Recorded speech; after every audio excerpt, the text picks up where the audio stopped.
The highway stretched ahead of him like a black ribbon under a blazing sun.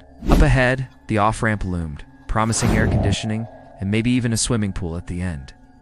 But when the car turned off the main road, it found itself on a street that was lined with tall trees on both sides. And these weren't the friendly, inviting type. They were twisted and gnarled, and some seemed to have faces carved into their trunks. It was like the tree version of those scary dolls from the movie Coraline. The car continued on until it saw a sign up ahead that read motel, which meant he had made the right choice by turning onto this spooky road. The motel was large and rambling, a low-rise structure with dozens of rooms spread around a central office building. As the car got closer, Mark noticed that the vacancy sign was on, but there were no cars in the parking lot. There was only one other vehicle, an old pickup truck with a camper shell parked next to a room way at the end of the motel. Mark parked his car next to the vacancy sign and walked into the office. It smelled strongly of stale cigarette smoke. Behind the counter stood a man with slicked-back gray hair. He didn't acknowledge Mark as he approached, and as Mark looked around, he realized why.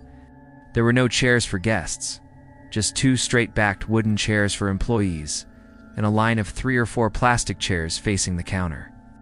It was like a place where people came to sit and stare at the wall. "I'd like a room," Mark said, hoping the man would say something. Anything. But the man just stared past him, eyes unfocused, as if looking through the back window of the motel. Mark cleared his throat. Do you have any rooms available?" The man finally focused on him, his eyes blank. "Third door down the hall, room 313. Keys on the counter." He gestured vaguely with his chin. Mark nodded, picked up the key, and headed toward the door. "Wait!" the man called out, his voice raspy. Mark stopped and turned around. "If someone knocks on your door after midnight," the man said, "don't open it." He then turned away from Mark and went back to staring out the window. Mark stood there for a moment, wondering if he should leave. But the room was already paid for and he was exhausted, so he put the key in the door, walked into the room and locked the door behind him. The room was small, but clean and tidy. The carpet was a faded red, the wallpaper floral.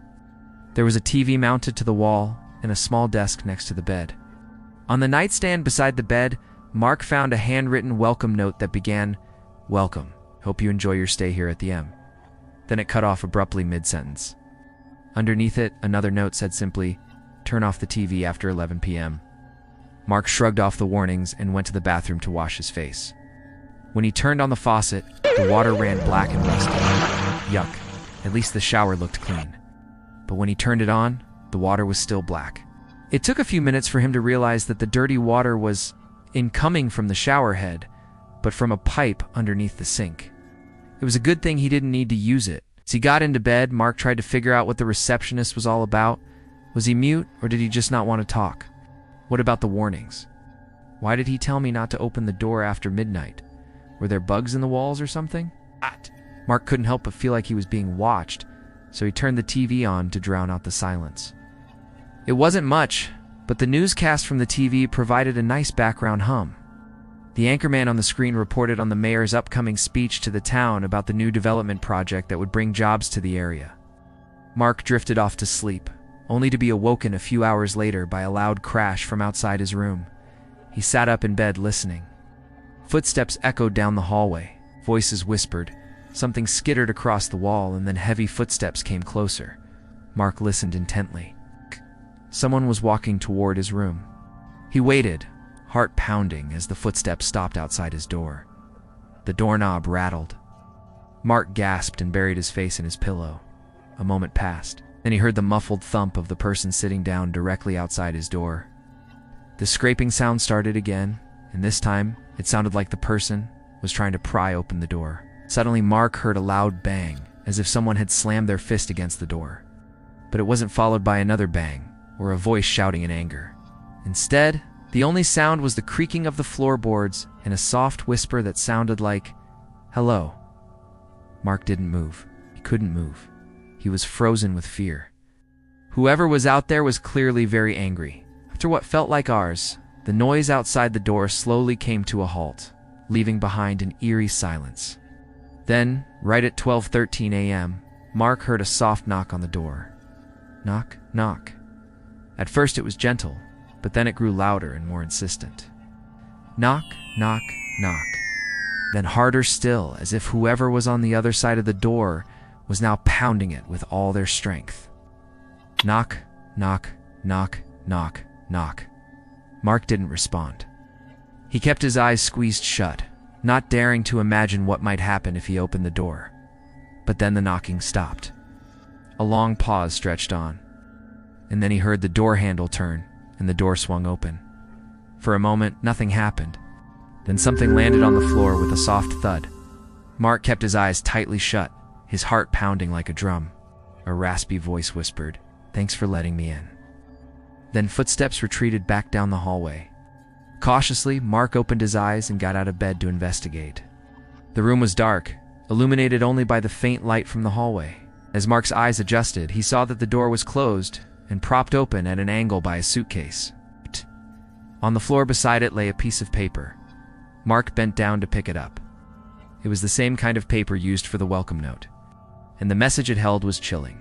"You shouldn't have come here. No one ever does. But if you're going to stay, then I suggest you keep your door open. I don't want you to be scared when I come for you."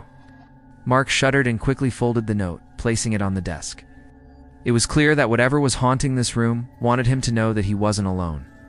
So Mark left the room, making his way down the dimly lit hallway. At the end, he could hear voices and laughter. Did this place really be haunted? If so, then why hadn't the others left? He turned back and headed toward his own room. He was almost there when he heard a blood-curdling scream coming from the room at the end of the hall. He paused, debating whether he should investigate. But then he remembered the receptionist's warning and decided to stay in his room. He pushed the door open and was relieved to see that the lights were still on. Just in case, he turned on the TV, then returned to his room. Mark paced restlessly, unable to shake the feeling that something sinister lurked in the shadows. Then he noticed a picture frame lying face down on the desk. He picked it up and turned it over. Inside, a family beamed back at him, seemingly happy to be staying at the motel. On the back, written in faded ink, was the date 1968. Mark stared at the photo, puzzled. Had the people in the picture been the original owners of the room? Why did they look so happy if the room was haunted? And why had they never checked out? Shivered, realizing that he might never get to check out either. The clock ticked loudly, counting down the seconds until midnight. Mark jumped when the lights suddenly went out. In the darkness, he could hear the scrape of metal on the wall and the unmistakable sound of footsteps approaching his door. Mark screamed and stumbled backward, knocking over the phone on the table. Then he heard a voice close to his ear. "Let me in. Please let me in." He screamed again and curled up in a ball on the floor. "Let me in," the voice whispered, right at his ear, "so I can show you the room." The door creaked open, revealing the shadowy figure of a man standing in the doorway.